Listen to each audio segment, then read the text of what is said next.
buhay!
Hello, there you go mga beshies! Kumusta po kayong lahat? Kung nasang sulok man po kayo ng mundo, kami naman po ay okay lang. Ito, happy lang. Naglalakad kami ng aking family, aking asawa at anak, pero nauna na sila. Ako lang pala ang naglalakad, sila nagbabike.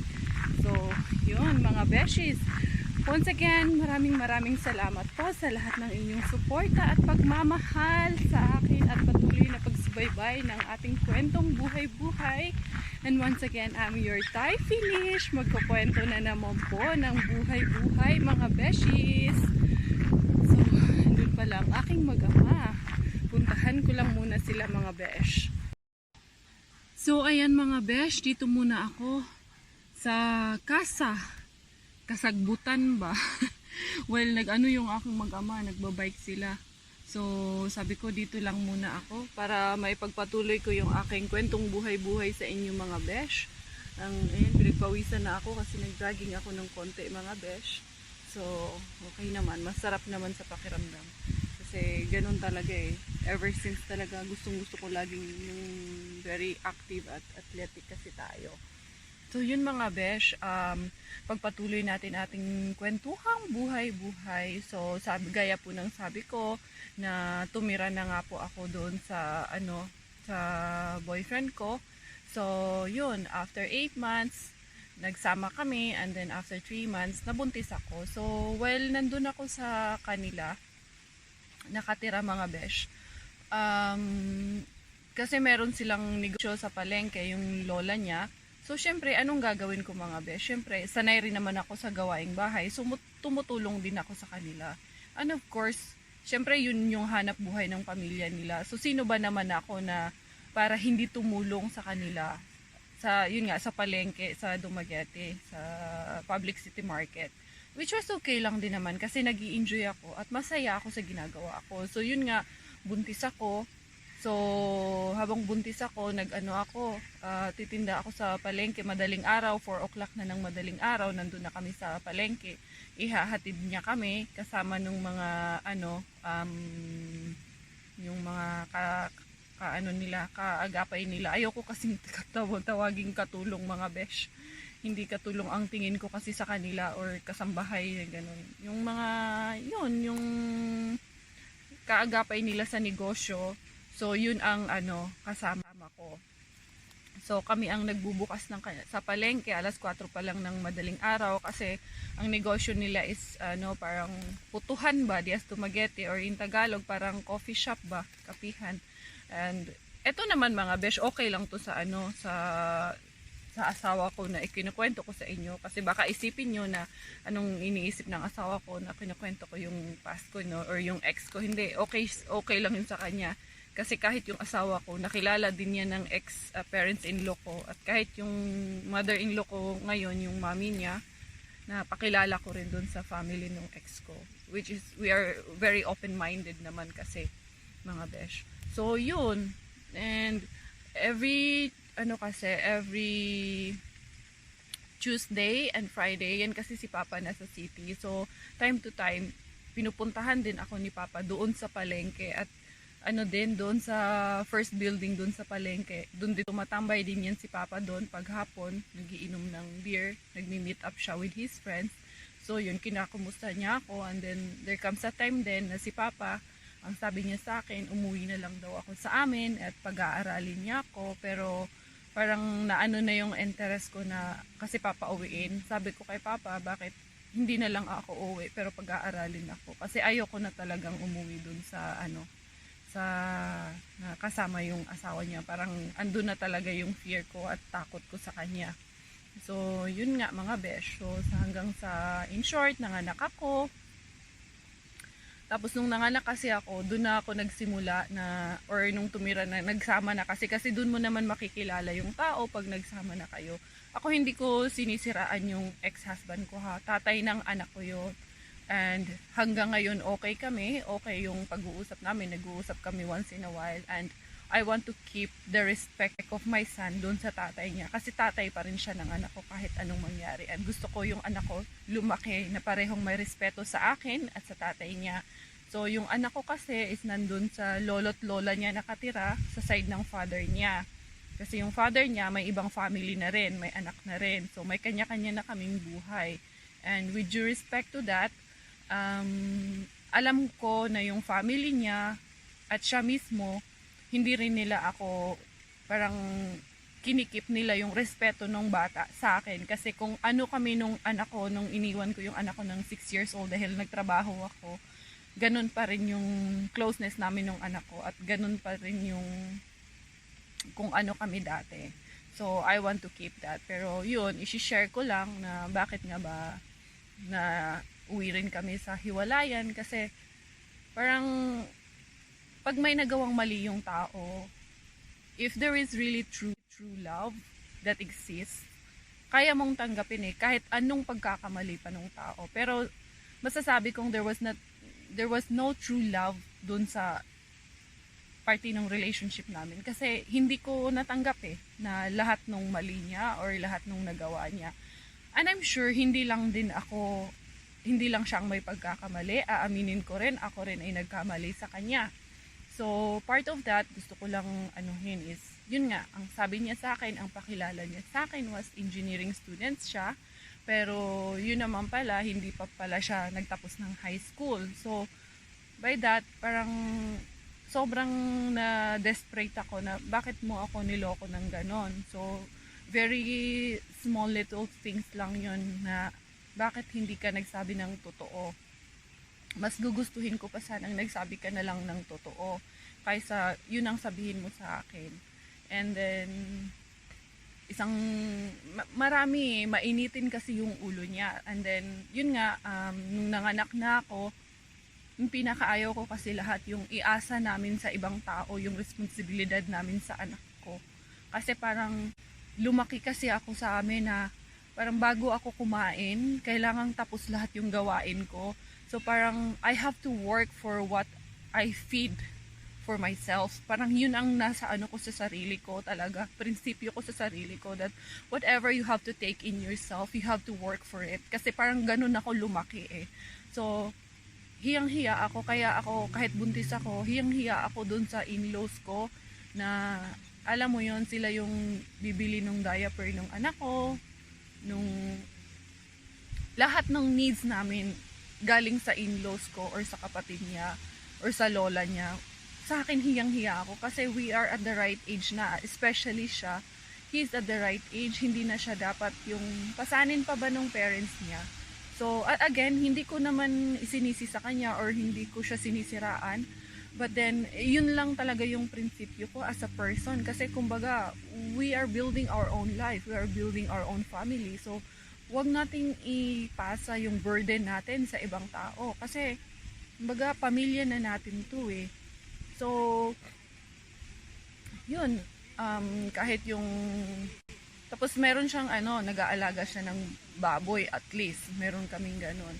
Pero the rest kasi ng yung pang-araw-araw namin, pagkain, inaasa namin lahat talaga sa in-laws ko. Wala namang problema dun sa in-laws ko, pero ang naisip ko kasi is hanggang kailan ganito, hanggang kailan ka maghahanap ng trabaho, parang ganon.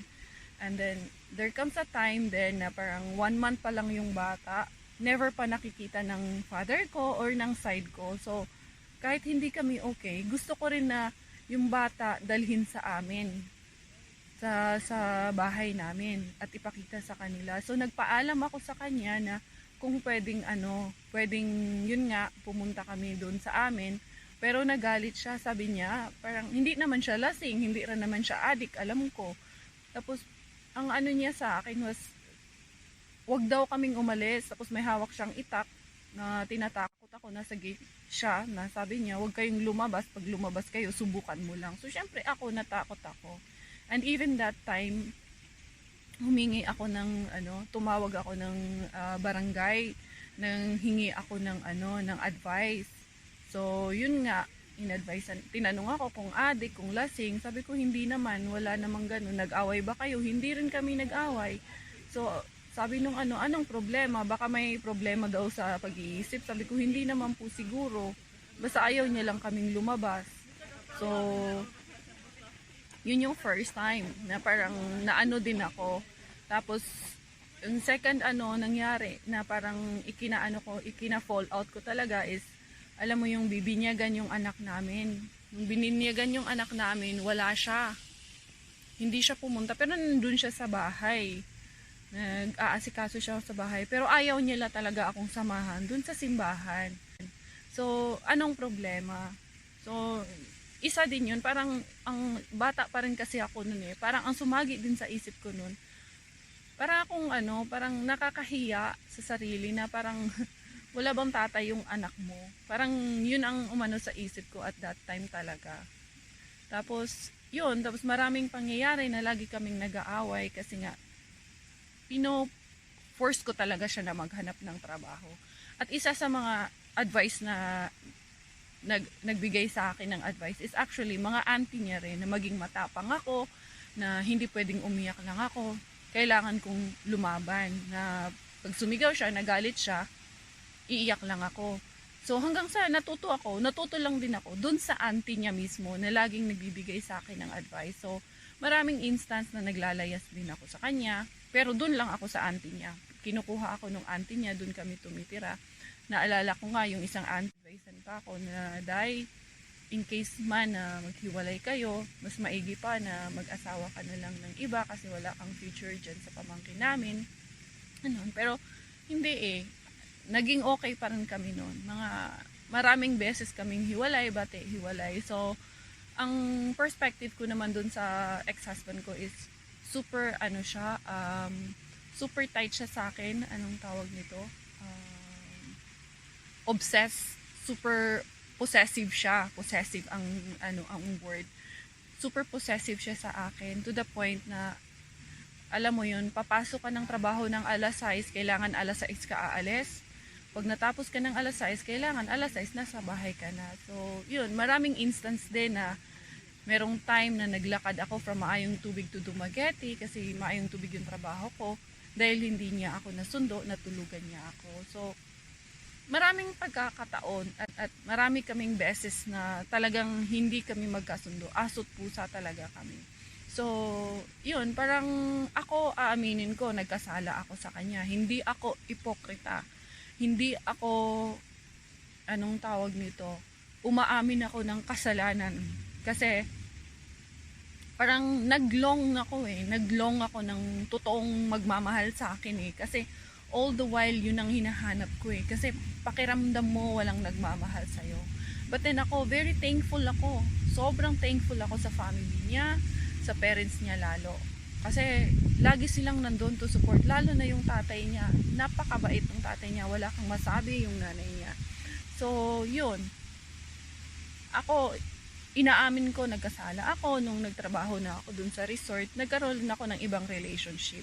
Inaamin ko yan. So, yung alam mo yun, relationship na, pero hindi pamilyadong tao naman yung nakarelasyon ko. Binata naman. So, mali yung ginawa ko kasi may asawa ako eh. So, sobrang mali yun mga besh. At yun ang natutunan ko sa buhay. Maling-mali po yun. At wag niyo pong tularan yung ginawa ko. Kasi may asawa pa ako that time. So, yun mga besh. So, yun, nagkaroon nga ako ng relasyon hanggang sa nalaman niya. So, syempre, lalaki yun eh. Nalaman niya na may ibang relasyon yung asawa niya. Nagalit din siya. So, but then, later on, naging okay din kami ulit. So, trinay na naman namin ulit magsama, pero it doesn't work talaga. Tapos, hanggang sa, yun, lumipat kami dun sa amin, dun sa rest house nga nila, dun kami tumira. Hanggang sa yung bata, nakita ko na sa palagi naming pag-aaway, dun na ako nag-decide na hindi na talaga pwede. Yung anak ko, one time, nakita ko mga besh na patakbo na siya dun sa dagat. At sabi niya, magpapalunod na lang daw siya sa dagat kung lagi kaming nag-aaway. So, dun ko na inano yung sarili ko na kailangan ko nang makawala dito sa relasyon na to. Dahil, ang iniisip ko kasi lagi no na ilang beses kaming maghihiwalay, magbabalikan. Ang lagi kong iniisip is yung anak ko. Ayoko siyang maging katulad ko na hindi buo, na may kulang sa kanya. Kaso nung nakita ko yung anak ko na gano'n na ang nangyayari, patakbo na sa dagat, magpapalunod na lang daw siya. Doon ko na parang gising na ako na, ay hindi, kailangan ko nang pumili. Kasi hindi rin naman nag-work yung pagsasama namin. Lagi rin naman kaming nag-aaway. So, anong silbi na magkasama nga kami, buo nga kaming pamilya ng anak ko, pero lagi naman kaming nakikita ng bata na nag-aaway. So, hindi pa rin healthy para sa bata. So, yun mga besh, hanggang sa nag-decide ako na actually yung pag-a-abroad ko, lang yun eh. Sa Yemen kasi ako unang napunta mga besh. Kasi yun nga, nasabi ko sa resort ako nagtatrabaho. So, yung nagtatrabaho na ako sa resort mga besh, meron akong nakilalang mga clients. So, meron tayong isang kababayan, taga Dumaguete, na naging guest namin. Tapos, yung asawa niya is from United Arab Emirates. So, yun, naging keep in contact ko lang. Tapos, one day, sa Facebook ko lang din nakilala yung amo ko noon sa Yemen.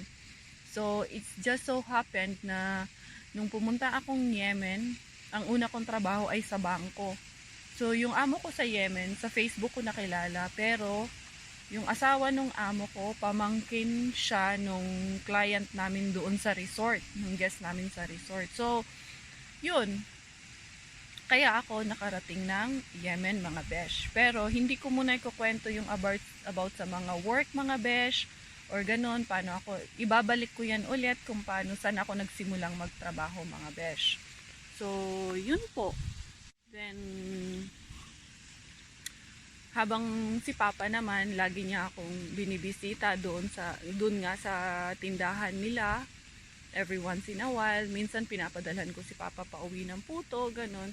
Pero, ang naalala ko rin talaga sa isa sa alam mo yun, yung ginawa nung madrasta ko was yung si Papa kasi, never ko silang nakitang magkasama din. Na alam mo yun, yung mag-asawa, normal yan, napupunta ng city, magmumall, holding hands, never ko yun nakita. Never ko silang nakitang magkasamang na pupunta ng city except one, na pag magta-transfer si Papa ng pera sa account niya. Dahil lahat ng pension ng Papa ko, ang gagawin lang ni Papa, pupunta ng city, at ita-transfer yung pera sa account niya. Walang hahawakan ng tatay ko kahit piso. So, every Tuesday and Friday, si Papa pupunta yan ng city. So, manghihingi siya ng pamasahe or pang-beer niya, ganun. So, alam ko ang allowance ni Papa every Tuesday and Friday. Kada alis niya, 150 pesos. So, yung 150 pesos na yon, eto, hindi ko rin to makalimutan na galit ako. Kasi, kung ano yung naranasan ko, yun din naranasan din yun ni Papa na yung pera, na imbis na pwede mo namang iabot lang ng maayos sa kamay ng tatay ko eh. Bakit kailangang ihagis, kailangang ibagsak doon sa lamesa? Yun ang pinakaayaw ko talaga, pinakabwisit ko talaga yun na nakikita. So, merong time na alala ko, sa tanang buhay ko, isang beses ko lang nakita yung tatay ko na nagalit sa kanya.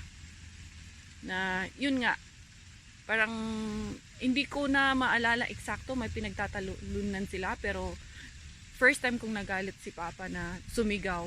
Kaya napalingon ako. Kaya hindi ko rin sure kung anong pinagtatalunan or pinagdidiskusyonan. Basta nagalit si Papa one time. So, doon medyo kumalma siya. But then later on, ganun pa rin at ganun pa rin ang treatment niya kay Papa. Tapos, nung medyo naging okay na, nung nagkaroon na ako ng anak, bumibisita na ako sa kanila, naaawa ako sa tatay ko. Kasi si Papa, may schedule lang din ng pagligo eh. So, kasi dito sa Finland, malamig. So, normally, hot shower kami dito. So, yun na yung kinasanayan ng tatay ko na nagha-hot shower. Kahit sa Pilipinas. So, nagpapakulo siya ng tubig. Alam mo yun, naaawa ako sa tatay ko. Na, siya mismo yung, siya mo yung manghaling dito sa dapog para mag-init siya ng tubig niya. So, ako tinutulungan ko yung tatay ko pag nandun ako. Tapos, siya na rin yung nagbubuhat ng tubig niya. Parang, nasaan yung stepbrother ko? Parang hindi nila inaalagaan yung tatay ko.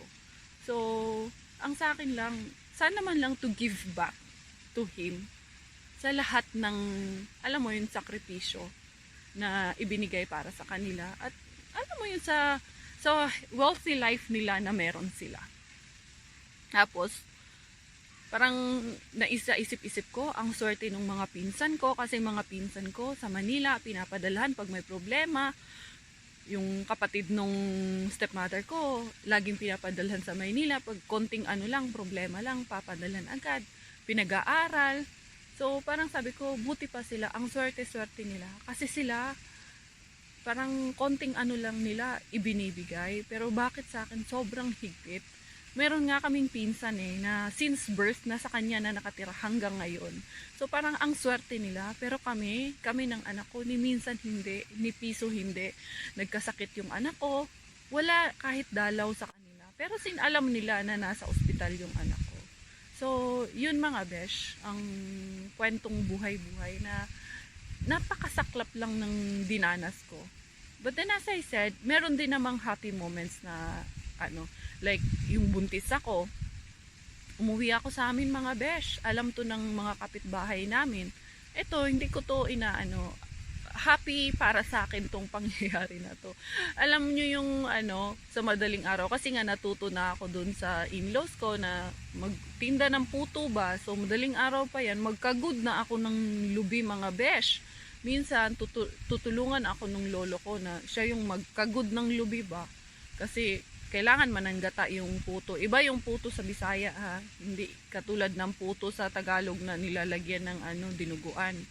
Yung puto sa amin, tsokolate yung nilalagay. Ginataang yun. Parang biko ang style ba, pero hindi matamis. So yun. Tapos inilalako ko yun sa kapitbahay. So hindi ako nahihiya mga besh. Bakit ako mahihiya? Wala akong naaapakang tao. So para magkaroon ako ng sariling income, dumidiskarte ako. Tapos pag merong uso kasi sa amin yung tariay. Tariay ba? Yung sabungan sa kanto-kanto dyan ba? So yun, doon din yun sa yung malawak kasi yung rest house nila nung ex ko. So minsan doon doon sila nagtatari ba? So ako, ay mga besh, ninda din to ng banana Q, gagawa ng juice. Ilalako ko doon mga besh. So yun.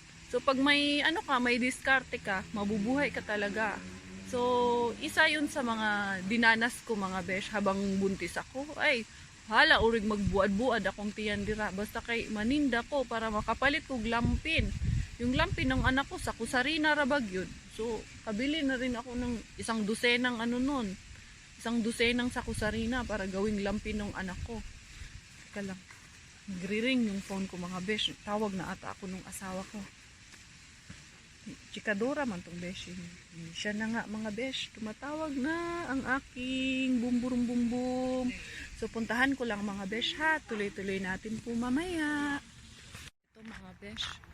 Lalakad na ako. Hinahanap ko na yung mag-ama ko. Nandun na ata yun sa palengke kasi mamalengke man din kami mga besh. So yun nga po. Once again, inaamin ko na ako yung nagkasala doon sa relationship namin. Ako ang unang nagkasala talaga nung una. Tapos naging okay kami. But later on, nung nag-abroad na ako, doon na rin siya, nag-ano na rin siya, na nagawa niya na rin din sa kung ano yung nagawa ko din sa kanya. So, pareho kaming may kasalanan in the end. So, I don't think talaga na there was a true love that exists between us.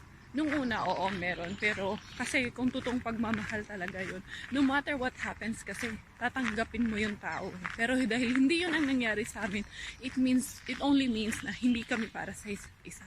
So, yun. Pero, I'm happy kasi ngayon naman, pareho na kaming may kanya-kanyang pamilya. May pamilya at anak na rin siya. May pamilya at anak na rin ako. At ang maganda doon is open yung communication namin para sa anak namin. And he's keeping that respect nung anak namin kung ano yung respeto sa akin nung anak ko. At the same thing din naman ako kung ano yung respeto nung anak ko sa kanya, nire-respeto ko rin yun. So, yun lang ang maganda mga besh na nangyari. And then, nag-uusap kami. So, para sa welfare ng bata. So, marami kaming dinanas din nun mga besh. Umabot kami sa point na kami nung anak ko. Kasi nga, nung time na nalaman niya na nagkaroon ako ng iba, na tumira kami dun sa likod ng sementeryo, dun sa Sambuanguita, dun sa kaibigan ko. Ang saklap mga besh. Tapos, yung mga time na yon na nagkakaproblema kaming dalawa ng asawa ko, never naging involved ang pamilya ko. Never silang nag-ano sa akin na kinomfort ako or wala mga besh. Instead, parang naging happy pa sila na ganun ang nangyayari sa akin.